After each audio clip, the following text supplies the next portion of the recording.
اس نے کہا کہ بنو بکر سے ہماری دشمنی چل رہی ہے، کہیں ایسا نہ ہو کہ ہمارے پیچھے مکہ کے لوگ حملہ کر کے نقصان پہنچائے۔ تو ابلیس نے دیکھا کہ یہ لوگ واپس لوٹ جائیں گے اور میرا مقصد پورا نہیں ہوگا، تو ابلیس سراقہ بن مالک بن جوشن کی شکل میں آ کر کھڑا ہو گیا اور اس نے کہا کہ چلو تم آگے بڑھو، میں تمہارے ساتھ میں ہوں اور میں گارنٹی دیتا ہوں کہ تمہارے پیچھے بنو کنانہ کے لوگ کوئی تکلیف نہیں پہنچائیں گے۔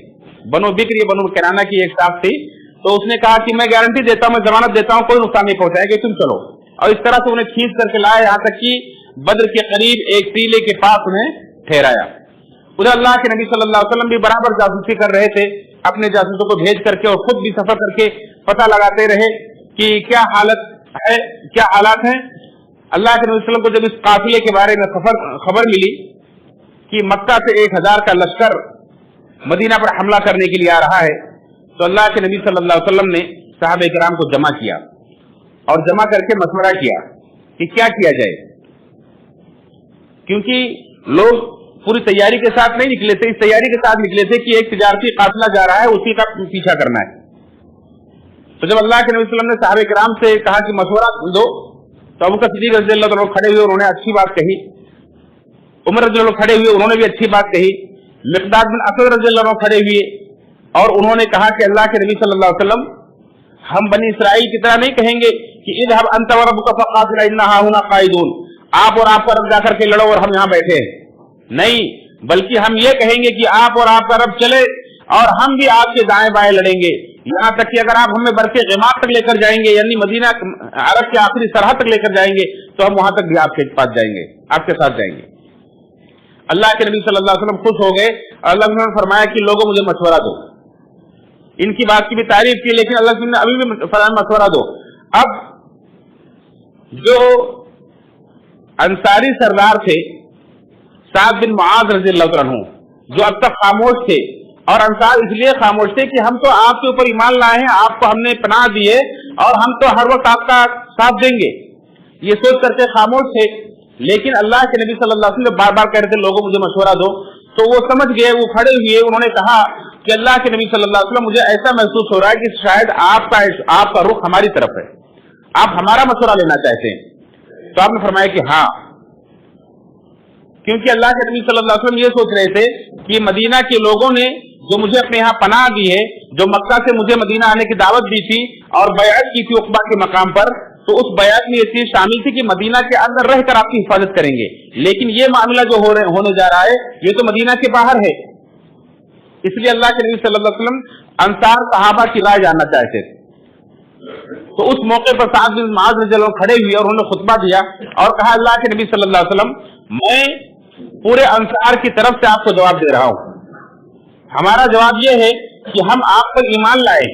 آپ کی ہم نے تصدیق کی ہے، آپ کی مدد کرنے کا ہم نے وعدہ کیا ہے، جو کچھ بھی آپ لے کر آئے ہیں اس پر ہم سچے دل سے ایمان لائے ہیں اور مرتے دم تک اس پر قائم ہیں۔ اگر آپ یہ سمجھتے ہیں کہ ہم صرف مدینہ کے اندر آپ کی حفاظت کریں گے تو نہیں، آپ جہاں بھی جائیں، جس سے چاہے تعلق جوڑیں، جس سے چاہے تعلق توڑیں، جس سے آپ تعلق جوڑیں گے ہم بھی جوڑیں گے، جس سے آپ توڑ لیں گے ہم بھی توڑ لیں گے۔ آپ ہمارے مال میں سے جو چاہے لے لیں اور جو چاہے آپ چھوڑ دیں، جو آپ ہمارے مال میں سے لے لیں گے ہم اسے اپنے حق میں بہتر سمجھیں گے، اس کے مقابلے میں جو آپ چھوڑ دیں گے۔ اور اللہ کے نبی صلی اللہ علیہ وسلم آپ دیکھیں گے کہ ہم لڑائی کے میدان میں جوان مرد ہیں اور ہم انشاءاللہ اپنا وہ جوہر دکھائیں گے جس سے آپ کی آنکھیں ٹھنڈی ہو جائیں گی۔ اللہ کے نبی صلی اللہ علیہ وسلم اگر آپ ہمیں حکم دیں کہ سمندر میں کود جائے تو ہم سمندر میں کود جائیں گے۔ اس طرح سے انہوں نے باتیں کہ اللہ کے نبی صلی اللہ علیہ وسلم کا چہرہ خوشی سے کھل اٹھا اور آپ نے فرمایا کہ چلو انشاءاللہ کل تمہیں جا کر وہاں دکھایا بدر کے مقام پر، کہا کہ یہ کل مشرکین کی یہاں لاشیں گریں گی اور یہاں ان کے پچھاڑے جانے کی جگہیں ہوں گی۔ پھر اللہ کے نبی صلی اللہ علیہ وسلم لوگوں کو لے کر کے بدر کی طرف بڑھے اور بدر کی طرف پڑھنے لگے تو ایک صحابی نے اس موقع پر مشورہ دیا کہ اللہ کے نبی صلی اللہ علیہ وسلم ہمیں بدر کے سب سے دوسرے کنارے پر جا کر کے ان کے قریب والا جو کنواں ہے اس پر جا کر کے پڑاؤ ڈالنا چاہیے اور اس حوض پر قبضہ کر لینا چاہیے، تاکہ اور باقی کے پیچھے بھی جو سارے کنویں ہیں انہیں پانی دینا چاہیے، تاکہ ہم لوگ پانی پی پی کر کے ان سے جنگ لڑیں گے اور وہ پیاسے حالت میں ہم سے جنگ لڑیں گے، تو اس طرح سے ہمیں مدد ملے گی۔ اللہ کے نبی صلی اللہ علیہ وسلم کو یہ مشورہ پسند آیا اور اس کے بعد اللہ کے نبی صلی اللہ علیہ وسلم بدر کے ایک دم دوسرے کنارے پر جا کر کے آپ نے پڑاؤ ڈالا اور